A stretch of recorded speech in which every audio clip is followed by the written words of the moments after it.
আজকে আমি কেক বানাচ্ছি, হোমমেড কেক।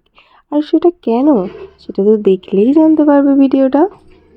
আজকে আমাদের প্রিয়াঙ্কির বাবার জন্মদিন, তো তার জন্য সকাল বাজে এখন 9:30। 8টার সময় ঘুম থেকে উঠেছি, উঠে আর কিছু করিনি, প্রথমে কেকটা বসিয়ে দিয়েছি আর টুকটাক রান্না। আর আজকে তো কোনা পুজো সবাই জানো, আর কোনা পুজোর জন্য মা পুজোর জোগাড় করছে, আর তাই রান্নাবান্না এদিকে আমি করবো। নিরামিষ, সব কিছু নিরামিষ, ভেজ।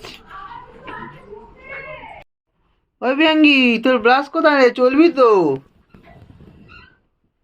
কই রে? ব্রাশ করবি না? এই তো।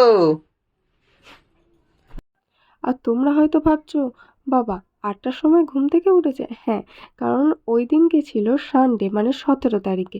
তো সানডে দিনকে তো দেরি করে তো ঘুম থেকেই উঠি, ওদিনকে তো সব কাজে দেরিতে। প্রত্যেক দিন তো টাইম টু টাইম চলা হয়, কিন্তু সানডেটা হচ্ছে একদম রিল্যাক্সের টাইম, হচ্ছে তো হচ্ছে এইরকম কাজ আর কি। তো ওদিকে প্রিয়াঙ্গীর বাবা প্রিয়াঙ্গীকে নিয়েই সারাক্ষণ খেলছিল, আর ওদিকে মা পুজোর জোগাড় করছিল, আর এদিকে আমি রান্না বান্নাটা নিরামিষই কয়েকটা রান্না আমি করলাম, একাই পুরোটা করেছি।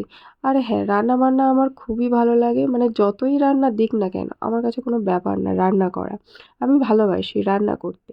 আর কেউ যদি সেই রান্না খেয়ে বলে ভালো, তো আর তো কোনো কথাই নেই। আর হ্যাঁ, আমাকে কিন্তু জিজ্ঞাসা করো না কেউ যে প্রিয়াঙ্গীর বাবার বয়সটা কত হলো, ওটা আমি বলতে পারবো না। এখন বাজে সকাল 10টা 10, আর এই যে মেয়ে বসে বসে বিস্কুট খাচ্ছে। আর এই যে কালকে নিরামিষই ছিল বলে মা আবার সকাল সকাল মাংস তরকারি ভাত করে দিয়েছে। রান্না তো আমি করছি।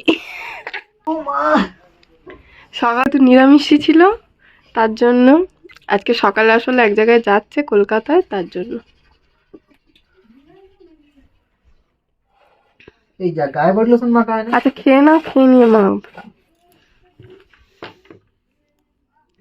এই না তো খাবো কি? যা মুখ একটু ঠোল যায়। যা খাও খাওয়াই খেয়ে নিও। হ্যাঁ। আলু নেবে তো? হুম।